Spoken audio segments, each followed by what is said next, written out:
കർത്താവായ യേശു ക്രിസ്തുവിൻ്റെ പരിശുദ്ധമായിരിക്കുന്ന നാമത്തിന് മഹത്വമുണ്ടാകട്ടെ. സ്നാനം എന്നുള്ളതായിരിക്കുന്ന വിഷയം നമ്മൾ തുടർമാനമായി പഠിച്ചു വരികയാണല്ലോ. അപ്പോൾ ഞാൻ ഇന്നത്തോടെ ഈ സ്നാനം എന്നുള്ളതായിരിക്കുന്ന വിഷയം അവസാനിപ്പിക്കണമെന്ന് ഞാൻ ആഗ്രഹിക്കുന്നു.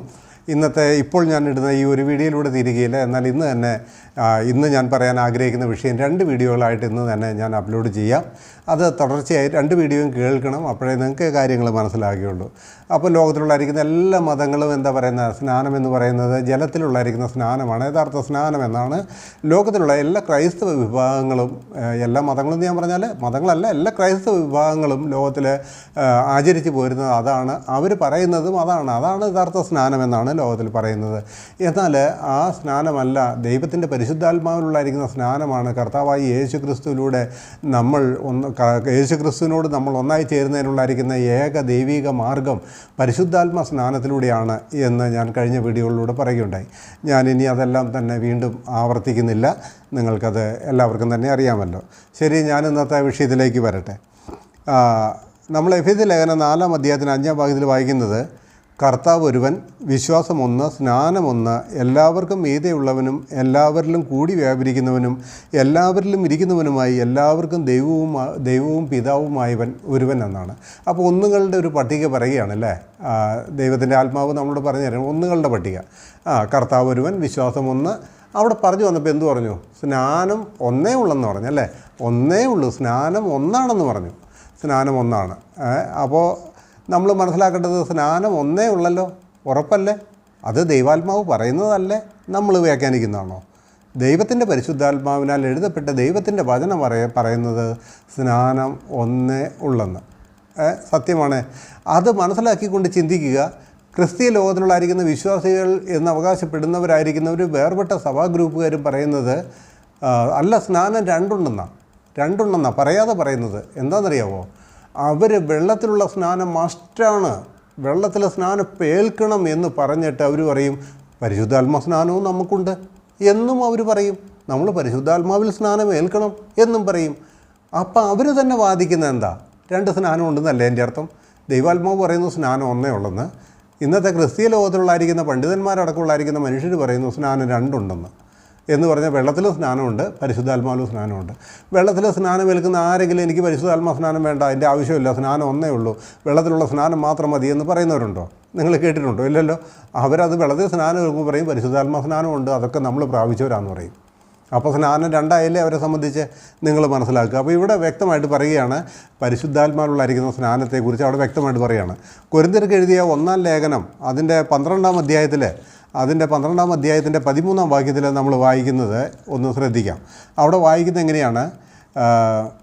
12:13, യഹൂദന്മാരോ യവനന്മാരോ ദാസന്മാരോ സ്വതന്ത്രരോ നാം എല്ലാവരും ഏക ശരീരമാകുമാറ് ഒരേ ആത്മാവിൽ സ്നാനമേറ്റും എല്ലാവരും ഒരേ ആത്മാവിനെ പാനം ചെയ്തുമിരിക്കുന്നു എന്നാണ്.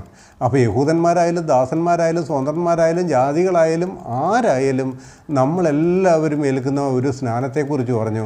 അത് ഒരു പരിശുദ്ധാത്മാവിലുള്ള സ്നാനമാണെന്ന് പറഞ്ഞു അല്ലേ. പരിശുദ്ധാത്മാവിലുള്ളായിരിക്കുന്ന സ്നാനമാണ്. നാം എല്ലാവരും ഏക ശരീരമാകുമാറ് ഒരേ ആത്മാവിൽ സ്നാനമേറ്റും. ഏക ശരീരമാകണമെങ്കിൽ എന്ത് ചെയ്യണം? പരിശുദ്ധാത്മാ സ്നാനം വേണം. കാര്യം മനസ്സിലാവുന്നുണ്ടോ? അല്ലാതെ ഒരിക്കലും ഏക ശരീരം. എന്താ ഈ ഏക ശരീരം എന്ന് പറഞ്ഞാൽ? ഏക ശരീരം എന്ന് പറഞ്ഞാൽ ക്രിസ്തു ശിരസ്സും സഭ, വീണ്ടെടുക്കപ്പെട്ടവരുടെ കൂട്ടമായിരിക്കുന്ന സഭ ശരീരവുമായിരിക്കുന്ന ആ പുതിയ മനുഷ്യൻ്റെ ശരീരത്തിൻ്റെ അവയവമായി തീരുവാൻ തക്കവണ്ണം ഒരു മനുഷ്യന് ഈ ഭൂമിയിൽ സാധ്യമാകണമെങ്കിൽ അവൻ എന്ത് ചെയ്യണം?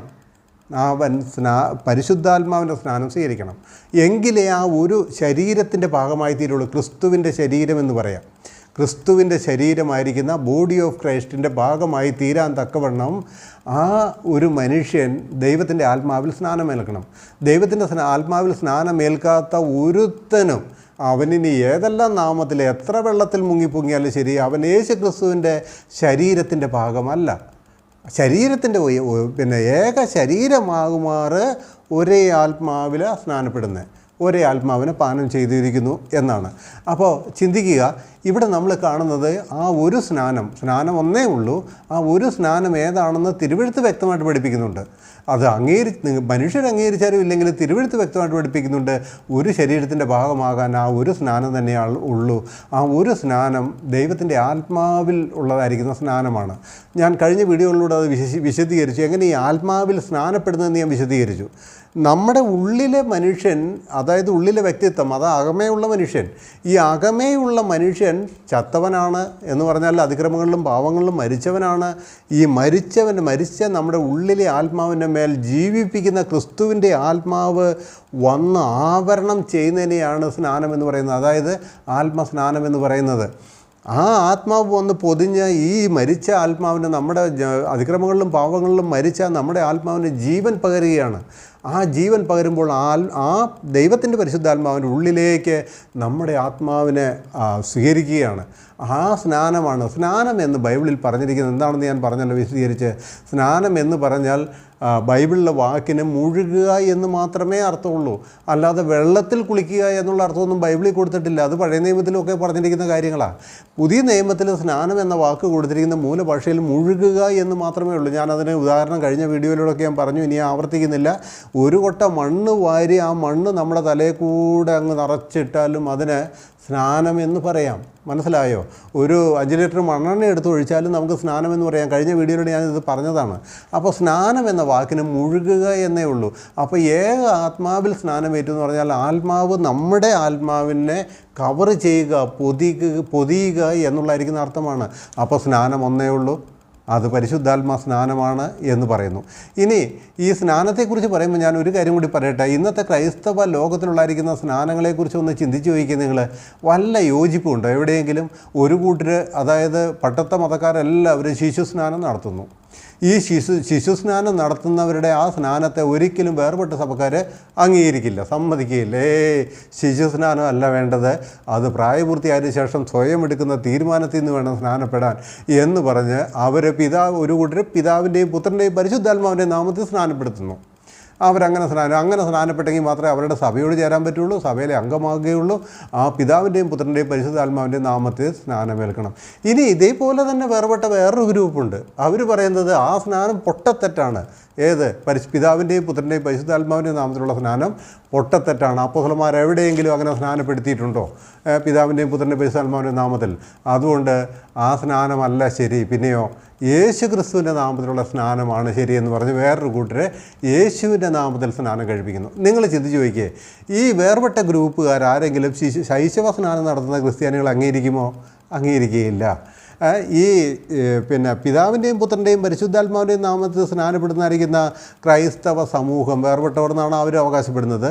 വേർപെട്ട സമൂഹം ആരെങ്കിലും ഈ യേശുവിൻ്റെ നാമത്തിൽ സ്നാനപ്പെടുത്തുന്ന വണ്ണസുകാർ അംഗീകരിക്കുമോ? അംഗീകരിക്കുകയില്ല. ഈ വണ്ണസുകാർ പിതാവിൻ്റെയും പുത്രൻ്റെയും പരിശുദ്ധാത്മാവിൻ്റെ നാമത്തിൽ സ്നാനപ്പെടുന്നവർ അംഗീകരിക്കുമോ? അംഗീകരിക്കില്ല. ഈ വണ്ണസുകാർ ശൈശവ സ്നാനം അംഗീകരിക്കുമോ? അംഗീകരിക്കുകയില്ല. ഇല്ലല്ലോ. അപ്പോൾ ഇവർ തമ്മിൽ യാതൊരു യോജിപ്പുമില്ല. കാരണം വെള്ളത്തിലാണ് സ്നാനം. ഇവരൊക്കെ പരിപാടി വെള്ളത്തിലാണെങ്കിൽ ഈ വെള്ളത്തിലെ സ്നാനമൊന്നും ഇവർ പരസ്പരം അംഗീകരിക്കുന്നില്ല. അപ്പോൾ പിന്നെ കർത്താവ് ഏത് സ്നാനമാണ് അംഗീകരിക്കുന്നത്? കർത്താവ് ഏത് സ്നാനം അംഗീകരിക്കുക? ഇവരിൽ ആരുടെയാണ്? ഞാൻ പറഞ്ഞ പള്ളിക്കാരുടെ സ്നാനം അംഗീകരിക്കുകയോ, അല്ലെങ്കിൽ പിതാവിൻ്റെയും പുത്രൻ്റെയും പരിശുദ്ധാത്മാവിൻ്റെ നാമത്തിൽ സ്നാനപ്പെടുന്നവർ സ്നാനം അംഗീകരിക്കുകയോ, അല്ല യേശുവിൻ്റെ നാമത്തിൽ സ്നാനപ്പെടുന്നവർ അംഗീകരിക്കുമോ? ഇത് നമ്മളൊന്ന് ചിന്തിക്കേണ്ടതല്ലേ. ചിലർ സ്നാനപ്പെടുത്തുമ്പോൾ ഇരുത്തി മുക്കുകയില്ല, മലത്തി കിടത്തി മുക്കും. കാരണം മരിച്ചവൻ നടക്കുന്നത് മലത്തി കിടത്തിയാണെന്ന് പറഞ്ഞ് അങ്ങനെ ചെയ്യും. ചിലർ ഇരുത്തിയേ മുക്കുകയുള്ളൂ. അപ്പോൾ ഇരുത്തി മുക്കുന്നവർ അംഗീകരിക്കുകയില്ല, മലർത്തി മുക്കുന്നവരെ അംഗീകരിക്കുകയില്ല. ഞാൻ കുറ്റപ്പെടുത്താൻ വേണ്ടി പറയുന്നതല്ല. കർത്താവ് ഏതാ അംഗീകരിക്കുന്നത്? അതല്ലേ നമ്മൾ ശ്രദ്ധിക്കണ്ടേ. മറ്റവർ അംഗീകരിക്കുന്നുണ്ട്, ഇവർ അംഗീകരിക്കുന്നത്, ഇതൊന്നുമല്ല നമ്മുടെ വിഷയം. കർത്താവ് ഏത് സ്നാനം അംഗീകരിക്കുന്നത്? സ്നാനം വേണം എന്തായാലും. സ്നാനം വേണ്ടെന്ന് ഞാൻ പറഞ്ഞിട്ടില്ല, സ്നാനം വേണം. കർത്താവ് ഏത് സ്നാനം അംഗീകരിക്കുന്നത്? അതാണ് നമ്മളിപ്പോൾ വായിച്ചത്. യഹൂദന്മാരോ യവനന്മാരോ ദാസന്മാരോ സ്വതന്ത്രന്മാരോ നാം എല്ലാവരും ഏക ശരീരമാകുമാറ് ഒരേ ആത്മാവിൽ സ്നാനപ്പെട്ടും ഒരേ ആത്മാവിനെ പാനം ചെയ്തിരിക്കുന്നത്. ഏക ശരീരത്തിൻ്റെ ഭാഗമാകണോ?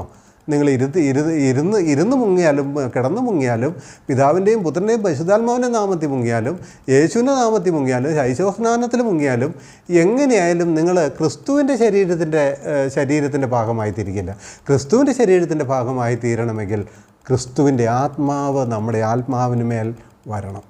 ആത്മസ്നാനം ആത്മാവ് നമ്മുടെ ആത്മാവിനെ കവർ ചെയ്യണം. അതാണ് യഥാർത്ഥമായിരിക്കുന്ന സ്നാനം. ആ പരിശുദ്ധാത്മ സ്നാനം പ്രാപിക്കുന്നവൻ ആരും യേശുക്രിസ്തുവിൻ്റെ ശരീരമാണ്. ആ ശരീരം എന്ന് പറഞ്ഞാൽ എല്ലാവർക്കും അറിയാമല്ലോ, യേശുക്രിസ്തു ശിരസ്സും സഭ, അതായത് വീണ്ടെടുക്കപ്പെട്ടവരുടെ കൂട്ടം കർത്താവിൻ്റെ ശരീരം. ആ ശരീരത്തിൻ്റെ അംഗമാകാൻ വേറെ ഒരു വ്യവസ്ഥയും ബൈബിളിൽ വെച്ചിട്ടില്ല എന്നുള്ളത് ആദ്യം മനസ്സിലാക്കുക. അതിന് കർത്താവിൻ്റെ ആത്മാവ് നമ്മുടെ ആ മരിച്ച നമ്മുടെ ആത്മാവിൻ്റെ മേൽ കവർ ചെയ്യുമ്പോഴാണ് നമ്മൾ ആ ആത്മാവിൽ സ്നാനമേറ്റ് ക്രിസ്തുവിൻ്റെ ശരീരത്തോട് ചേരുന്നതെന്നറിയാം. ഗലാത്യ ലേഖനത്തിൽ ഒരു വാക്യമുണ്ട്, ഞാനതൊന്ന് വായിക്കാം. ഗലാത്യ ലേഖനം 3 അധ്യായത്തിൻ്റെ 27-ാമത്തെ വാക്യം. അവിടെ ഇങ്ങനെ വായിക്കുന്നു: ക്രിസ്തുവിനോട് ചേരുവാൻ സ്നാനമേറ്റിരിക്കുന്ന നിങ്ങളെല്ലാവരും ക്രിസ്തുവിനെ ധരിച്ചിരിക്കുന്നു. അതിൽ യഹൂദനും യവനും എന്നില്ല, ദാസനും സ്വതന്ത്രനും എന്നില്ല, ആണും പെണ്ണും എന്നില്ല. നിങ്ങളെല്ലാവരും ക്രിസ്തു യേശുവിൽ ഒന്നത്രേ. ക്രിസ്തുവിനുള്ളവരെങ്കിലോ നിങ്ങൾ അബ്രഹാമിൻ്റെ സന്തതിയും വാഗ്ദത്തപ്രകാരം അവകാശികളുമാവുന്നു. ഇവിടെ നമ്മൾ വായിക്കുകയാണ് സ്നാനത്തിൻ്റെ പൊരുൾ എന്താണ്, സ്നാനം എന്തിനു വേണ്ടിയിട്ടാണ്, സ്നാനത്തിലൂടെ എന്താണ് സംഭവിച്ചത് എന്ന് വായിക്കുകയാണ്. ക്രിസ്തുവിനോട് ചേരുകയാണ് ചെയ്യുന്നത്. ക്രിസ്തുവിനോട് ഒന്നായി ചേരുകയാണ് ചെയ്യുന്നത് സ്നാനത്തിലൂടെ. അതെങ്ങനെയാണ് ക്രിസ്തുവിനോട് നമ്മൾ സ്നാനത്തിലൂടെ ഒന്നായി ചേരുന്നത്? പരിശുദ്ധാത്മ സ്നാനം കൊണ്ട് ഒരുത്തൻ ക്രിസ്തുവിനോടാണ് ചേരുന്നത്. ക്രിസ്തുവിനോട് ചേരുന്നു പറഞ്ഞാൽ കർത്താവായ യേശു ക്രിസ്തുവിൻ്റെ ഉള്ളിലെ ആത്മാവ് നമ്മുടെ ആത്മാവിൻ്റെ മേൽ കവർ ചെയ്യുമ്പോൾ, ആവരണം ചെയ്യുമ്പോൾ, സ്നാനം നടത്തുമ്പോൾ സംഭവിക്കുന്നതായിരിക്കുന്ന കാര്യം കർത്താവിൻ്റെ ഈ ലോക ജീവിതത്തിലെ അനുഭവങ്ങളോടും കർത്താവിൻ്റെ പുനരുദ്ധാനം മുതലുള്ളായിരിക്കുന്ന അടുത്ത നിത്യതയിലെ അനുഭവത്തോടും കർത്താവിൻ്റെ എല്ലാ പ്രകൃതികളോടും നമ്മൾ ഒന്നായി ചേരുകയാണ് എന്ന് പറഞ്ഞാൽ, ഞാൻ കഴിഞ്ഞ വീഡിയോകളിലൊക്കെ പറഞ്ഞുകൊണ്ടാണ് അധികം വിവരിക്കാത്ത കേട്ടോ, നിങ്ങൾ ക്ഷമിക്കണം, മനസ്സിലാവുന്നുണ്ടല്ലോ. അതായത് കർത്താവിൻ്റെ എല്ലാ അനുഭവത്തോടും അവനോടുകൂടെ മരിക്കുന്നു. കർത്താവിൻ്റെ ആത്മാവ് നമ്മളിലേക്ക് വരുമ്പോൾ നാം അവനോടുകൂടെ മരിച്ചതിൻ്റെ പങ്കാളിത്തത്തിലേക്കായിത്തീരുന്നു. അവൻ അടക്കപ്പെട്ടതിൻ്റെ പങ്കാളിത്തത്തിലേക്കായിത്തീരുന്നു. അവൻ ഉയർത്തെഴുന്നേറ്റതിൻ്റെ പങ്കാളിത്തത്തിലേക്കായിത്തീരുന്നു. അതുകൊണ്ട് നമ്മൾ റോമാലേഖനം 6 അധ്യായത്തിൽ വായിക്കുകയാണ്, പുനരുദ്ധാനത്തിൻ്റെ എന്ന് പറഞ്ഞാൽ ശരീരം രൂപാന്തരപ്പെട്ട് ഉയർത്തെഴുന്നേൽക്കുന്നത്, അതിനോട് നാം പങ്കാളികളായി തീരും. കാരണം എന്താ? ആ പുനരുദ്ധാന ശരീരത്തിൻ്റെ ആത്മാവായ ക്രിസ്തുവിൻ്റെ ആത്മാവ് നമ്മളിൽ വസിക്കുക. അതുകൊണ്ട് നമ്മൾ അതിനോട് പങ്കാളികളായി തീരും എന്നാണ്. അപ്പോൾ ക്രിസ്തുവിൻ്റെ ഈ ഭൂമിയിലായിരുന്നപ്പോൾ ക്രിസ്തു അനുഭവിച്ച എല്ലാത്തിനോടും നമുക്ക് പങ്കാളിത്തം വരുന്നു. മറ്റൊരു കാര്യം, കർത്താവായി യേശുക്രിസ്തു ഉയർത്തെഴുന്നേറ്റ് പോയി സകല നാമത്തിനും മേതായ നാമം ധരിച്ച് ക്രിസ്തു തേജസ്കരണം പ്രാപിച്ചവനായിരിക്കുക. നമ്മളും ക്രിസ്തുവിൻ്റെ ശരീരത്തോട് അനുരൂപമായ ശരീരം പ്രാപിക്കും. എന്തുകൊണ്ടാണ്? ആ ക്രിസ്തുവിൻ്റെ ആത്മാവ് എന്നിൽ വസിക്കുന്നതുകൊണ്ട് ക്രിസ്തുവിൻ്റെ അവകാശങ്ങൾ, എഫെസ്യർ 1 അധ്യായത്തിൻ്റെ 23-ാം വാക്യങ്ങളൊക്കെ വായിക്കണം നിങ്ങൾ. ക്രിസ്തു പ്രാപിച്ച അവകാശം, ക്രിസ്തുവിൻ്റെ ശരീരത്തോട് അനുരൂപരായിത്തീരുന്ന രൂപാന്തരം, ഇതൊക്കെയാണ് നമുക്ക് വരാൻ പോകുന്നത്. ഇങ്ങനെയാണ് നമ്മൾ ക്രിസ്തുവിനോട് ഐക്യപ്പെടുന്നത്, ഒന്നായി ചേരുന്നത്. ഈ ഒന്നായി ചേരുക എന്ന് പറഞ്ഞാൽ എന്താണെന്ന് മനസ്സിലാവുന്നുണ്ട്? ഒന്നായി ചേരുക ബൈബിളിൽ വായിക്കുമ്പോൾ നമുക്ക് നമ്മൾ കാണുന്നില്ലേ, ഭാര്യയും ഭർത്താവും ഒരു ശരീരമാവുന്നു, അവർ ഇനി മേലാൽ 2 അല്ല 1 അത്രേ എന്ന് നമ്മൾ വായിക്കുന്നുണ്ട്. ഭാര്യയും ഭർത്താവും എങ്ങനെയാണ് ഒന്നായിത്തീരുന്നത്? ഒന്നായിത്തീരുന്നത് എങ്ങനെയാണ്? സാധാരണ എല്ലാവരും പറയും വിവാഹത്തിൽ കൂടിയാണ് ഭാര്യയും ഭർത്താവും ഒന്നായിത്തീരുന്നത്. വിവാഹം എന്ന് പറയുന്ന ഒരു ചടങ്ങുണ്ടല്ലോ, ആ ചടങ്ങ് എന്ന് പറഞ്ഞാൽ ചിലപ്പം പള്ളിയിൽ വെച്ചായിരിക്കാം, ചിലപ്പോൾ ഓഡിറ്റോറിയത്തിൽ വെച്ചായിരിക്കാം, ചിലപ്പോൾ വേറെ എവിടെയെങ്കിലുമൊക്കെ വെച്ചായിരിക്കാം, രജിസ്ട്രാഫീസിൽ വെച്ചായിരിക്കാം. ആ ചടങ്ങിലാണ് ഭാര്യയും ഭർത്താവായി തീരുന്നതെന്ന് ബൈബിൾ നിങ്ങൾ ശ്രദ്ധയോടെ വായിച്ചിട്ടുണ്ടോ? ബൈബിളിൽ ആ ചടങ്ങിലല്ല ഭാര്യയും ഭർത്താവായി തീരുന്നത്. ഒന്നായി തീരുക എന്ന ആ പ്രക്രിയ നടക്കുന്നത് ആ ചടങ്ങിലല്ല. ആ ഒപ്പുവയ്ക്കുന്ന ആ രജിസ്റ്ററിൽ ഒപ്പുവയ്ക്കലിലല്ല ഒന്നായി തീരുന്നത്. ബൈബിൾ നിങ്ങൾ ശ്രദ്ധയോടെ വായിക്കണം. എങ്ങനെയാണ് ഭാര്യയും ഭർത്താവും ഒന്നായി തീരുന്നത്? ഞാനൊരു എക്സാമ്പിൾ പറയുകയാണ്. അപ്പോഴേ നമ്മൾ ക്രിസ്തുവിനോട് എങ്ങനെയാണ് ഒന്നായി തീരുന്നത് എന്നുള്ളത് നമുക്ക് മനസ്സിലാകുകയുള്ളൂ എന്ന് നിങ്ങൾക്ക് ബോധ്യം വരുത്താൻ വേണ്ടിയിട്ടാണ് ഞാൻ നിങ്ങളോട് പറയുന്നത്. ഉൽപ്പത്തി പുസ്തകം അതിൻ്റെ 24-ാം അധ്യായത്തിൻ്റെ 67-ാമത്തെ വാക്യം. ഉൽപ്പത്തി 24-ന്റെ 67-ാം വാക്യം. അവിടെ വായിക്കുക, ഇസഹാക്ക് അവളെ തൻ്റെ അമ്മയായ സാറായുടെ കൂടാരത്തിൽ കൂട്ടിക്കൊണ്ടുപോയി. അവൻ റിബേക്കയെ പരിഗ്രഹിച്ചു, അവൾ അവന് ഭാര്യയായി തീർന്നു. അവൻ അവളിൽ സ്നേഹമായി. ഇങ്ങനെ ഇസഹാക്കിന് തൻ്റെ അമ്മയുടെ മരണദുഃഖം മാറി. എപ്പോൾ ഭാര്യയായി എന്ന് പറഞ്ഞാൽ റിബേക്ക എപ്പോഴാണ് ഇസഹാക്കിന് ഭാര്യയായി തീർന്നത്? എലയാസർ പോയി കൂട്ടിക്കൊണ്ടുവന്ന് കൊണ്ടു കൊടുത്തപ്പോഴാണോ? അബ്രഹാമും ഒക്കെയും കൂടി കൈ നീട്ടി സ്വീകരിച്ചപ്പോഴാണോ? വീട്ടിലേക്ക് സ്വീകരിച്ച് ആനയിച്ചപ്പോഴാണോ? അല്ലല്ലോ, ഒന്നുമല്ല. ഇവിടെ പറഞ്ഞ എവിടെയാണെന്നറിയാവോ? സാറായുടെ കൂടാരത്തിൽ കൂട്ടിക്കൊണ്ടുപോയി അവൻ റിബേക്കയെ പരിഗ്രഹിച്ചു. ശാരീരിക ബന്ധം എന്നാണ് അതിൻ്റെ അർത്ഥം, വേറെ ഒന്നുമല്ല. ശാരീരിക ബന്ധം. ആ ശാരീരിക ബന്ധത്തിൽ ഏർപ്പെട്ടു. അവൻ റിബേക്കയെ പരിഗ്രഹിച്ചു, അവൾ അവന് ഭാര്യയായി തീർന്നു. നോക്കിയാൽ ഒന്നായിത്തീരുന്ന എങ്ങനെ നമ്മൾ ക്രിസ്തുവിനോട് ഒന്നായിത്തീരുക സ്നാനത്തിലൂടെ. അതാണ് ഞാൻ പറഞ്ഞു വരുന്നത്. അപ്പോൾ ഇവിടെ റിബേക്ക എപ്പോഴാണ് ഭാര്യയായി തീർന്നതറിയാവോ? അവർ ശാരീരിക ബന്ധത്തിൽ ഏർപ്പെട്ടപ്പോൾ അവിടെ ഒരു ബന്ധം, എന്നേക്കും മാറ്റപ്പെടാൻ പറ്റാത്തായിരിക്കുന്ന ഒരു ബന്ധത്തിൻ്റെ എന്ന് പറഞ്ഞാൽ അതിന് എന്ത് ബന്ധം എന്ന് പറയാം? രക്തബന്ധം എന്ന് വേണമെങ്കിൽ പറയാം. ആ വിധത്തിൽ അങ്ങനെ ഒരു ഒന്നായി ചേരൽ നടക്കുമ്പോൾ മാത്രമാണ് യഥാർത്ഥത്തിൽ ഭാര്യയും ഭർത്താവുമായി തീരുന്നുള്ളൂ. ഞാനൊരു ഉദാഹരണം നിങ്ങളോട് പറയട്ടെ. ഒരു സ്ത്രീയും പുരുഷനും കൂടെ രജിസ്റ്റർ ഓഫീസിൽ പോയി വിവാഹം കഴിഞ്ഞു.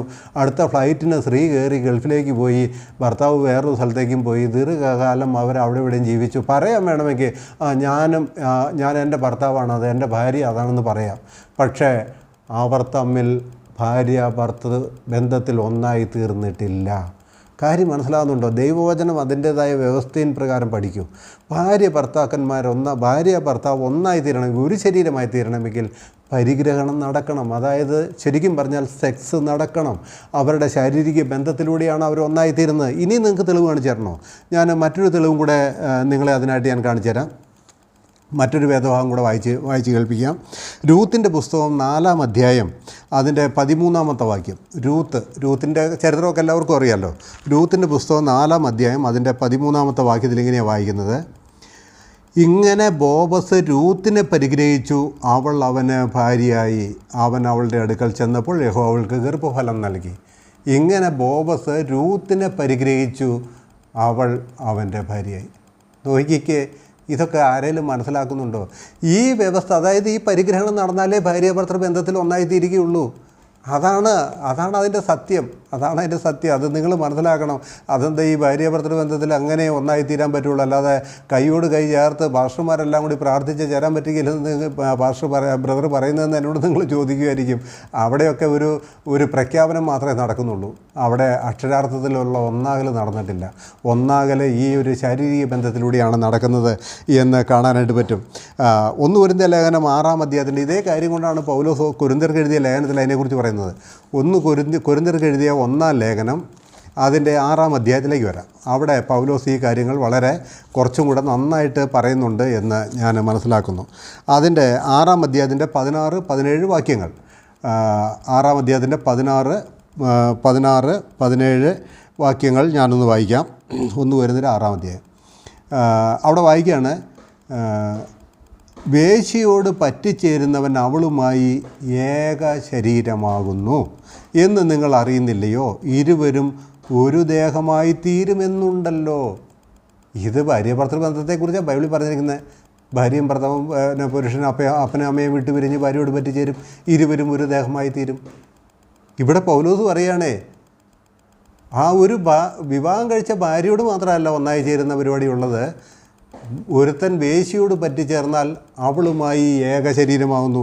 എത്ര വ്യക്തമാണ്! വേശ്യയോട് പറ്റിച്ചേരുന്നവൻ അവളുമായി ഏക ശരീരമാകുന്നു എന്ന് നിങ്ങൾ അറിയുന്നില്ലയോ? ഇരുവരും ഒരു ദേഹമായി തീരും. നിങ്ങളൊരു വേശ്യയോട് സംസാരിച്ചാൽ ഒരു ദേഹമായി തീരുകയില്ല. ഒരു വേശ്യയുടെ കയ്യേലൊന്ന് പിടിച്ചാൽ ഒരു ദേഹമായി തീരുകയില്ല. നിങ്ങളൊരു വേശ്യയുടെ കവിളിൽ ഒരു ചുംബനം കൊടുത്താൽ ഒരു ദേഹമായി തീരുകയില്ല. നിങ്ങൾ ശാരീരിക ബന്ധം പുലർത്തുമ്പോൾ നിങ്ങൾ വേശ്യയുമായിട്ട് ഒരു ദേഹമായി തീരുകയാണ്. ഇതാണ് ബൈബിളിലെ നിയമം. അതിൻ്റെ താഴത്ത് വാക്യം നോക്കിയേ: കർത്താവിനോട് പറ്റിച്ചേരുന്നവനോ അവനുമായി ഏക ആത്മാവാകുന്നു. ഞാൻ ഈ ഭാര്യ ഭർത്തൃ ബന്ധത്തിൻ്റെ കാര്യം പറയുമ്പോൾ നിങ്ങൾ ചിലപ്പോൾ വിചാരിക്കും അങ്ങനെ കർത്താവുമായിട്ട് നമുക്കങ്ങനെ ശാരീരിക ബന്ധമുണ്ടോ എന്ന് നിങ്ങൾ ചോദിക്കും. ഇവിടെ അതിൻ്റെ ഉത്തരം പറഞ്ഞില്ലേ? എന്താ പറഞ്ഞത്? വേശ്യയോട് പറ്റിച്ചേരുന്നവൻ അവളുമായിട്ട് ഏക ശരീരമാകുന്നു, കർത്താവിനോട് പറ്റിച്ചേരുന്നവനോ അവനുമായി ഏക ആത്മാവാകുന്നു. ഇതാ ഞാൻ പറഞ്ഞ ആത്മസ്നാനം എന്ന് പറഞ്ഞത്. മനസ്സിലാകുന്നുണ്ടോ?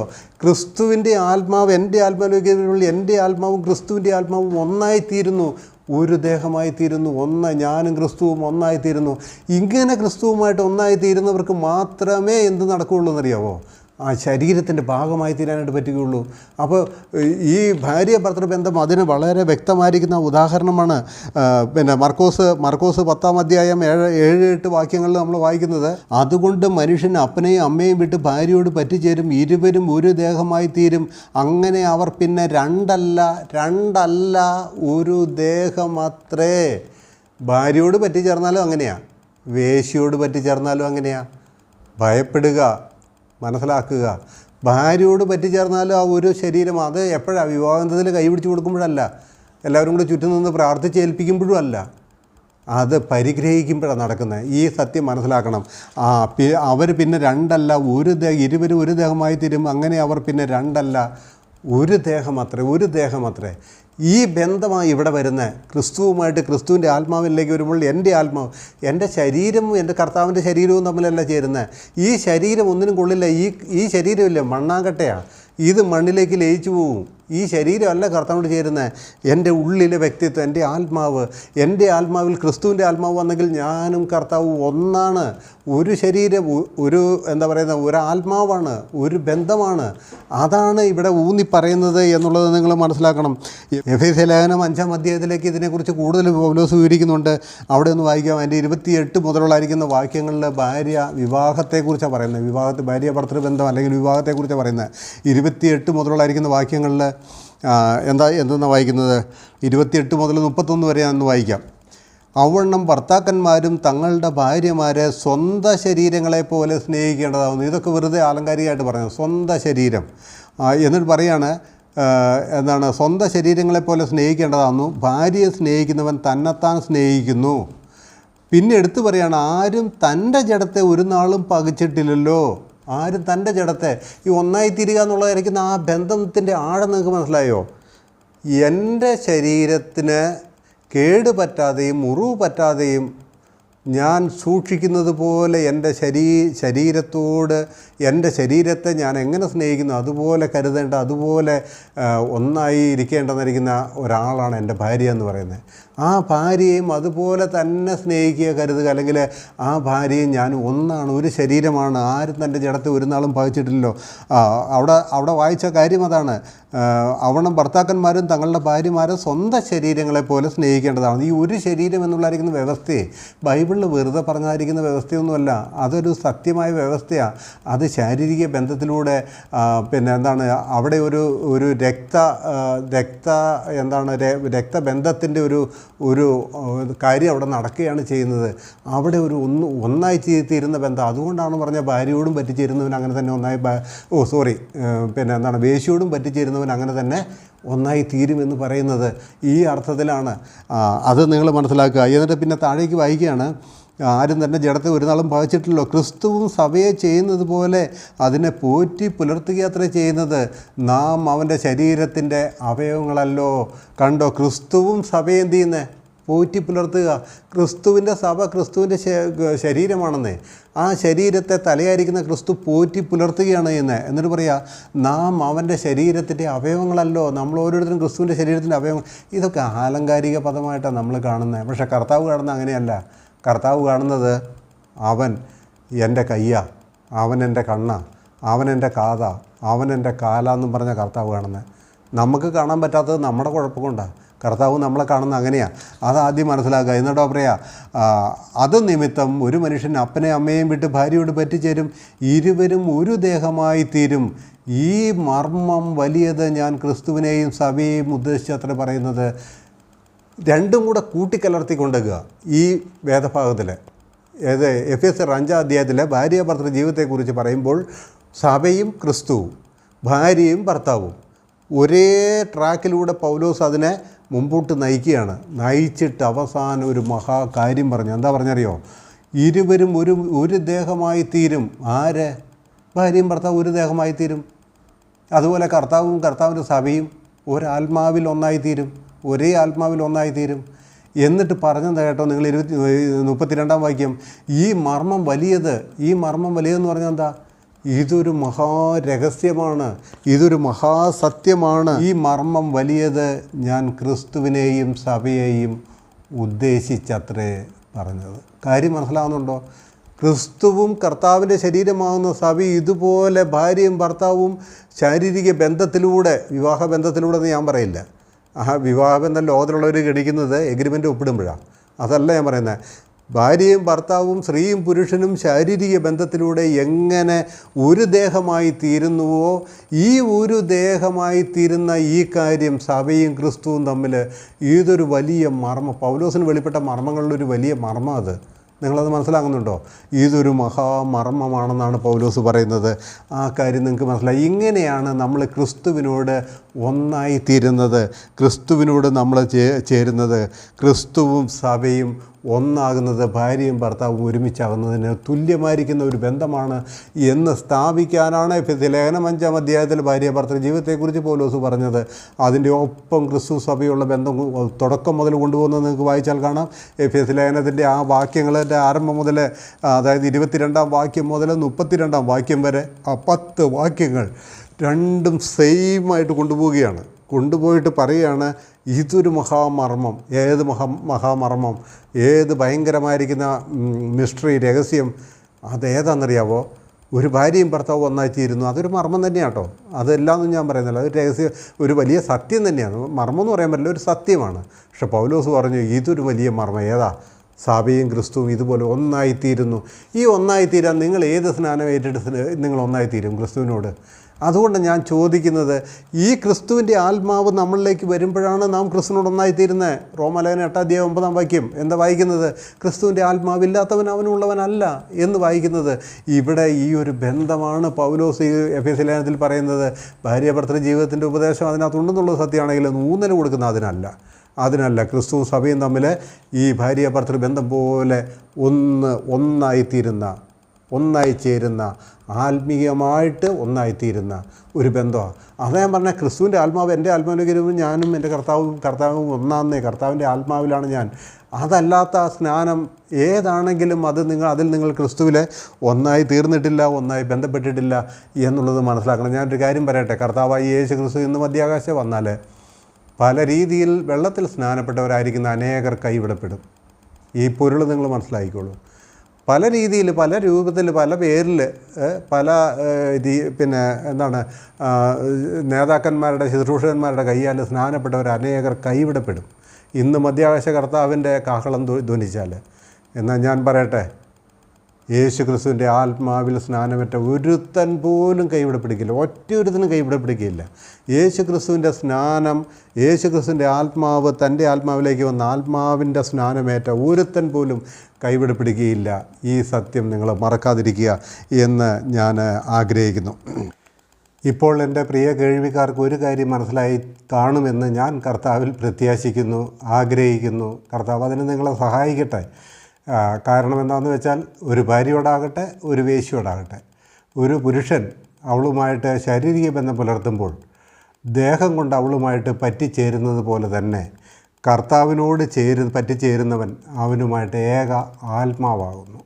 അതാണ്, കർത്താവിനോട് പറ്റിച്ചേരുന്നവൻ അവനുമായി ഏക ആത്മാവാകുന്നു എന്നാണ് 1 കൊരിന്ത്യർ ലേഖനം അതിൻ്റെ 6-ാം അധ്യായത്തിൻ്റെ 17-ാമത്തെ വാക്യത്തിൽ വായിക്കുന്നത്. അത് നിങ്ങൾക്ക് മനസ്സിലായി കാണും എന്ന് ഞാൻ വിചാരിക്കുന്നു.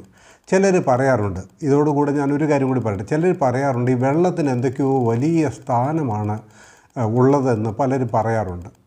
കാരണം എന്താണെന്ന് വെച്ചാൽ, വെള്ളത്തെക്കുറിച്ച് പല ഭാഗങ്ങളിലും പല വിധത്തിൽ പറഞ്ഞിട്ടുണ്ട്. അപ്പോൾ വെള്ളമില്ലെങ്കിൽ പിന്നെ ഒരു കാര്യം നടക്കുകയില്ല എന്ന് ചിന്തിക്കുന്നവരുണ്ട്. അതുകൂടെ ഞാൻ നിങ്ങളെ ഒന്ന് ഓർമ്മപ്പെടുത്തട്ടെ. ദൈവവചനത്തിൽ പല ഭാഗത്തും വെള്ളമെന്ന് പറഞ്ഞിരിക്കുന്നത് യഥാർത്ഥത്തിൽ നമ്മൾ കടന്നിരിക്കുന്ന ഈ വെള്ളത്തെയൊന്നും അല്ല ഉദ്ദേശിച്ചിരിക്കുന്നത്. അത് ദൈവവചനത്തെയാണ് ഉദ്ദേശിച്ചിരിക്കുന്നത് എന്നുള്ളത് നിങ്ങൾ മനസ്സിലാക്കണം. അല്ലെങ്കിൽ പിന്നെ നമ്മുടെ കർത്താവായ യേശു ക്രിസ്തു കർത്താവായ യേശു ക്രിസ്തു എന്തിനാ ക്രൂശിൽ മരിക്കേണ്ട ആവശ്യമുണ്ടായിരുന്നു? ഭൂമിയിലെ 2 ഭാഗവും വെള്ളമല്ലേ? ഈ വെള്ളവും പരിശുദ്ധാത്മാവും മാത്രം പോരായിരുന്നു ഒരു മനുഷ്യന് രക്ഷപ്പെടാനായിട്ട്? ഞാനത് പറയാൻ കാരണം എന്താണെന്നറിയാമോ? എന്നോടൊരു സഹോദരി കഴിഞ്ഞ ഒരു വീഡിയോയിലൊരു സഹോദരിയാണോ സഹോദരനാണോ ഒരു കമൻ്റ് ഇട്ടായിരുന്നു, നമ്മൾ വീണ്ടും ജനിക്കുന്നത് വെള്ളത്തിലല്ലേ ബ്രദറെ എന്ന് എന്നോട് ചോദിച്ചായിരുന്നു. അത് മനസ്സിലാക്കാത്തതുകൊണ്ടാണ്. നമ്മുടെ കർത്താവായ യേശു ക്രിസ്തു പറഞ്ഞു, യോഹന്നാന്റെ സുവിശേഷം 3-ാം അധ്യായത്തിന് 5-ാം ഭാഗത്തിൽ പറഞ്ഞു, വെള്ളത്താലും ആത്മാവിനാലും വീണ്ടും ജനിക്കുന്നില്ല എങ്കിൽ സ്വർഗ്ഗരാജ്യത്തിൽ കടപ്പാനായിട്ട് ആർക്കും കഴിയുകയില്ല എന്ന് നമ്മുടെ കർത്താവ് പറഞ്ഞു. അപ്പോൾ ആൾക്കാർ ധരിച്ചു വെച്ചിരിക്കുന്നത് ഈ വെള്ളത്തിന് എന്തൊക്കെയോ വലിയ പ്രയോജനമുണ്ട്. ഈ നമ്മൾ കുടിക്കുന്ന വെള്ളത്തിന് അല്ലെങ്കിൽ കുളിക്കുന്ന വെള്ളത്തിന് എന്തൊക്കെയോ വലിയ സ്വർഗ്ഗരാജ്യത്തോട് ബന്ധപ്പെടാനായിട്ട് എന്തൊക്കെയോ വലിയ സാധ്യത അതിനകത്ത് വെച്ചിട്ടുണ്ടെന്നാണ് ആൾക്കാർ വിചാരിക്കുന്നത്. എൻ്റെ പ്രിയ സഹോദരി സഹോദരന്മാരെ, കർത്താവായ യേശുക്രിസ്തു വെള്ളത്താലും ആത്മാവിനാലും വീണ്ടും ജനിക്കുന്നില്ല എങ്കിൽ സ്വർഗ്ഗത്തിൽ കടക്കാനായിട്ട് ആർക്കും കഴിയുകയില്ല എന്ന് പറഞ്ഞത് ഈ നമ്മുടെ വെള്ളത്തെക്കുറിച്ചല്ല പറഞ്ഞത്. പത്രോസ് എന്താ അതിനെക്കുറിച്ച് പറഞ്ഞത്? പത്രോസ് പറഞ്ഞ് വെള്ളത്താലാണ് ഒരുത്തന് വീണ്ടും ജനിക്കുന്നതെന്നാണ് പറഞ്ഞത്. കർത്താവ് പറഞ്ഞ ആ കാര്യത്തെ ആണല്ലോ, അതായത് വീണ്ടും ജനനത്തെക്കുറിച്ചാണല്ലോ പത്രോസും പറയുന്നത്. അപ്പോൾ പത്രോസ് എന്താ പറഞ്ഞത്? വീണ്ടും ജനനം വെള്ളത്താലാണെന്നാണ് പറഞ്ഞത്, അതെയോ വേറെ എന്തെങ്കിലും ആണോ? നമുക്കൊന്ന് വായിച്ചു നോക്കാം. 1 പത്രോസ് 1:23.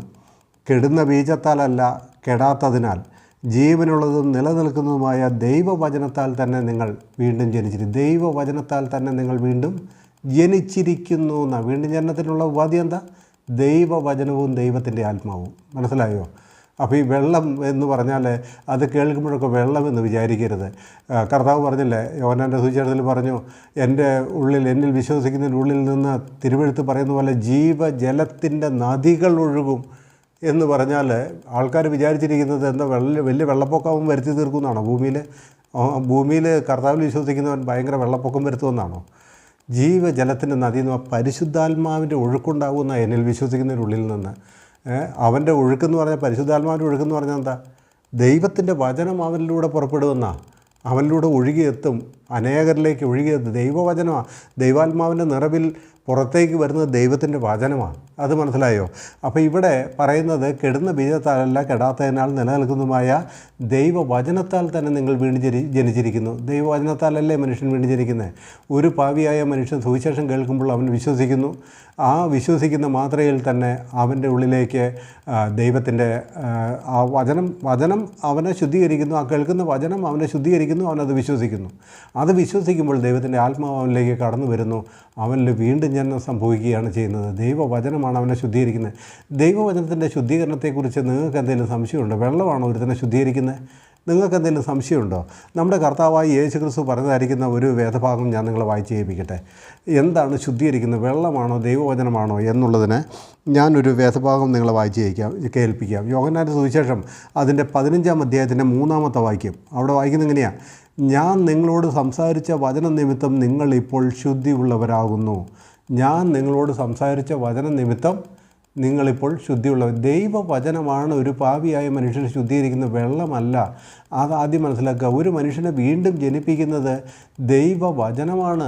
ദൈവവചനവും ദൈവത്തിൻ്റെ ആത്മാവുമാണ്. അല്ലാതെ നമ്മൾ ഉപയോഗിക്കുന്ന ഈ പച്ചവെള്ളമല്ല ഒരു മനുഷ്യനെ വീണ്ടും ജനിപ്പിക്കുന്നത്. കർത്താവ് ആ മത്തായി യോഹന്നാൻ്റെ സുവിശേഷം 5-ാം അധ്യായത്തിൽ പറഞ്ഞത് വെള്ളത്താലും ആത്മാവിനാലും വീണ്ടും ജനിക്കുന്നില്ല എന്ന് പറഞ്ഞത് എന്താ തിരുവെഴുത്തിൽ ഈ വെള്ളം എന്നുള്ളതുകൊണ്ട് അടിസ്ഥാനപ്പെടുത്തിയിരിക്കുന്നത്?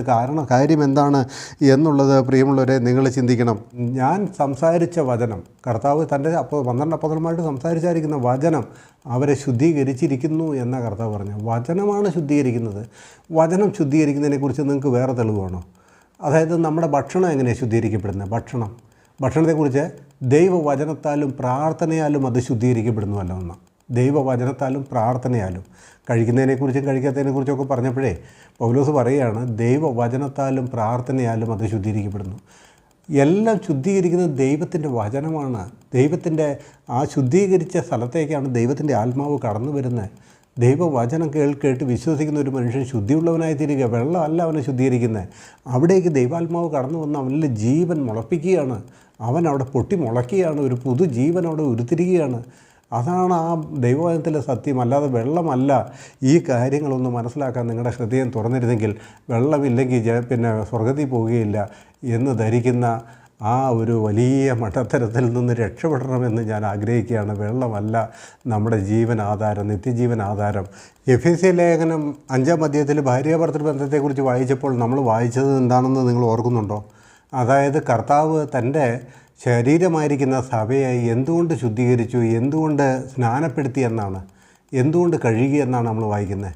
അവിടെ നമ്മൾ വായിക്കുന്ന നോക്കിയേ, അവൻ അവളെ വചനത്തോടു കൂടിയ ജലസ്നാനത്താൽ വെടിപ്പാക്കി വിശുദ്ധീകരിക്കേണ്ടതിന് കറ, ചുളുക്കം മുതലായ ഒന്നുമില്ലാതെ സഭയെ നിഷ്കളയും. വചനത്തോടു കൂടിയ ജലസ്നാനം, വചനമാകുന്ന ജലസ്നാനം എന്നതിൻ്റെ അർത്ഥം. അല്ലാതെ വചനത്തോടു കൂടിയ വചനം സംസാരിച്ചുകൊണ്ട് ജലം കോരി ഒഴിക്കുക എന്നുള്ള അർത്ഥമൊന്നും അല്ല അവിടെ. ദൈവവചനം പഠിക്കേണ്ട രീതിയിൽ പഠിക്കേണ്ട പ്രിയമുള്ളവരെ. അത് മനസ്സിലാകുമ്പോൾ നമ്മൾ അത്ഭുതപ്പെട്ടു, ഇത്രയും മഹാസത്യങ്ങൾ മനസ്സിലാക്കാൻ കഴിഞ്ഞില്ലല്ലോ കർത്താവ് എന്ന് പറയും. ഇവിടെ പറഞ്ഞത് അതാണ്. അതായത് അവൻ അവളെ എന്ന് പറഞ്ഞാൽ കർത്താവായ യേശു ക്രിസ്തു തൻ്റെ ശരീരമാകുന്ന സഭയെ വചനമാകുന്ന ജലസ്നാനത്താൽ ശുദ്ധീകരിച്ചു, വെടുപ്പാക്കി വിശുദ്ധീകരിക്കേണ്ടതിന് കറ, ചുളുക്കം മുതലായതൊന്നുമില്ലാതെ സഭയെ ശുദ്ധിയും നിഷ്കളങ്കമായി തനിക്ക് തന്നെ തേജസ്സോടെ മുൻനിർത്തേണ്ടതിനും തന്നെത്താൻ അവൾക്ക് വേണ്ടി ഏൽപ്പിച്ചു കൊടുത്തു. വചനമാകുന്ന ജലസ്നാനം, വചനമാകുന്ന ജലസ്നാനം, വചനത്താൽ. അതാണ് നമ്മൾ മനസ്സിലാക്കേണ്ടത്. വചനത്തോടു കൂടിയ ജലസ്നാനം എന്ന് പറഞ്ഞാൽ, ഈ ജലസ്നാനം എന്ന് കേട്ടാൽ എന്താ മനസ്സിലാകുന്നത്? ജലസ്നാനം എന്ന് പറഞ്ഞാൽ, ജലം എന്ന് പറഞ്ഞാൽ വെള്ളം, എല്ലാവർക്കും അറിയാം. സ്നാനം എന്ന് പറഞ്ഞാൽ അതിൽ മുഴുകല, അതും എല്ലാവർക്കും അറിയാം. വചനത്തോടു കൂടി ജലസ്നാനം എന്ന് പറഞ്ഞാൽ എന്താ അർത്ഥം? വചനം ആകുന്ന ജലം കൊണ്ട് കഴുകി ശുദ്ധീകരിച്ചു എന്നർത്ഥം. വചനമാകുന്ന വെള്ളം കൊണ്ട് കഴുകി എന്നല്ല പറയുന്നത്. ദൈവത്തിൻ്റെ വചനമാകുന്ന ജലം, ആ വചനത്തിന്, ആ ദൈവത്തിൻ്റെ വചനത്തിന് ജലമെന്ന് പല സ്ഥലത്തും പറഞ്ഞിട്ടുണ്ട്. കാര്യം മനസ്സിലാവുന്നുണ്ടോ? ആ ദൈവത്തിൻ്റെ വചനത്തിന് ജലമെന്ന് പല സ്ഥലത്തും പറഞ്ഞിട്ടുണ്ട്. അതാണ് യോഹന്നാൻ്റെ സുവിശേഷം 5-ാം അധ്യായത്തിൽ നമ്മൾ വായിച്ചത്. വെള്ളത്താലും ആത്മാവിനാലും വീണ്ടും ജനിച്ചില്ല എങ്കിൽ, ആ വെള്ളത്തെക്കുറിച്ചാണ് പത്രോസ് പറഞ്ഞത്. കെടുന്ന ബീജത്താലല്ല, കെടാത്തതിനാൽ നിലനിൽക്കുന്ന ജീവനുള്ളതുമായിരിക്കുന്ന ദൈവത്തിൻ്റെ വചനത്താൽ തന്നെ നിങ്ങൾ വീണ്ടും ജനിച്ചിരിക്കുന്നു. ദൈവവചനത്തിൽ വെള്ളം എന്ന് പല സ്ഥലത്തും പറഞ്ഞിരിക്കുന്നത് ഈ വെള്ളം ഉപയോഗിക്കുന്ന കഴുകൽ പ്രക്രിയയ്ക്കാണ്. അതുപോലെ തന്നെ ദൈവവചനത്തിൽ ഈ വെള്ളത്തോട് സാമ്യപ്പെടുത്തിയാണ് വചനത്തെ പറഞ്ഞിരിക്കുന്നത്. കാരണം വചനം കഴുകുന്നതാണ്, ശുദ്ധീകരിക്കുന്നതാണ്, ഭക്ഷണം ശുദ്ധീകരിക്കുന്നതാണ്, നമ്മളെ ശുദ്ധീകരിക്കുന്നതാണ് ദൈവത്തിൻ്റെ വചനം. ദൈവത്തിൻ്റെ വചനത്താലാണ് ഒരുത്തൻ വീണ്ടും ജനിക്കുന്നത്. ഈ കാര്യം നിങ്ങൾക്ക് മനസ്സിലായി കാണുമല്ലോ. അല്ലാതെ വെള്ളം കൊണ്ടൊന്നും സംഭവിക്കുന്നില്ല എന്നുള്ളത് ആദ്യമേ മനസ്സിലാക്കുക. നമ്മൾ ക്രിസ്തുവിൽ കർത്താവിനോട് ചേരുവാൻ സ്നാനപ്പെടുന്നത് വെള്ളത്തിലല്ല, കർത്താവിൻ്റെ ആത്മാവിലാണ്. അത് ദൈവവചനം കേൾക്കുമ്പോഴാണ് നമ്മുടെ ഉള്ളിലേക്ക് ആ ദൈവത്തിൻ്റെ ആത്മാവ് വരുന്നത്. നമ്മൾ കൊർന്നല്യോസിൻ്റെ ഭവനത്തിൽ പത്രോസ് വചനം പ്രസംഗിച്ച് വചനം കേട്ടുകൊണ്ടിരുന്നപ്പോൾ, കേട്ട എല്ലാവരുടെ മേലും ആത്മാവ് വന്നു എന്നാണ്. കേട്ടുകൊണ്ടിരുന്നപ്പോൾ തന്നെ ഈ വചനവും ദൈവത്തിൻ്റെ ആത്മാവും ഒരുമിച്ച് ഒരു മനുഷ്യനിൽ പ്രവേശിക്കുകയാണ് ചെയ്യുന്നത്. വചനം വിശ്വസിക്കുമ്പോൾ അവനെ വചനം ശുദ്ധീകരിക്കുന്ന അവനിൽ ദൈവത്തിൻ്റെ ആത്മാവ് വന്ന് വാസം ചെയ്യുന്നു. ആ വചനത്താൽ അവൻ കഴുകപ്പെടുന്നു, പരിശുദ്ധാത്മാവിനാൽ അവൻ സ്നാനമേൽക്കുന്നു. കാര്യം മനസ്സിലാവുന്നുണ്ടോ? ഇത്രയേ ഉള്ളൂ ഇതിൻ്റെ അർത്ഥം. വളരെ സിമ്പിളാണ്. ഇതൊക്കെ എടുത്ത് വേറെ ഓരോ വ്യാഖ്യാനങ്ങളിലേക്ക് കൊണ്ടുപോകുന്നവരോട് ഞാൻ എന്ത് പറയാനാണ്? ദൈവം നിങ്ങളെ അനുഗ്രഹിക്കട്ടെ. ഞാൻ ഇതോടുകൂടെ തന്നെ ഇതിൻ്റെ 2ാം ഭാഗം ഞാനിടുന്നതാണ്. അതോടെ പറഞ്ഞാൽ എനിക്ക് തോന്നുന്നു സ്നാനത്തെക്കുറിച്ച് പറയാവുന്ന കാര്യങ്ങൾ ഏകദേശം പറഞ്ഞു കഴിയുമെന്ന് ഞാൻ വിചാരിക്കുന്നു. ഈ ഒരു വീഡിയോ ആകുമ്പോൾ ദൈർഘ്യം കൂടും. ഞാൻ അടുത്ത വീഡിയോയിൽ ഇതിൻ്റെ 2ാം ഭാഗം, അതായത് കൊലോസ്യ ലേഖനത്തിൽ പറയുന്നതായിരിക്കുന്ന ഒരു സ്നാനം കൂടിയുണ്ട്. അതും കൂടെ ഞാൻ പറഞ്ഞ് അവസാനിപ്പിക്കാം. എൻ്റെ കേൾവിക്കാരെ അവരെയും ദൈവം അനുഗ്രഹിക്കട്ടെ. കർത്താവിൻ്റെ നാമത്തിന് മഹത്വം ഉണ്ടാകട്ടെ. ആമേൻ.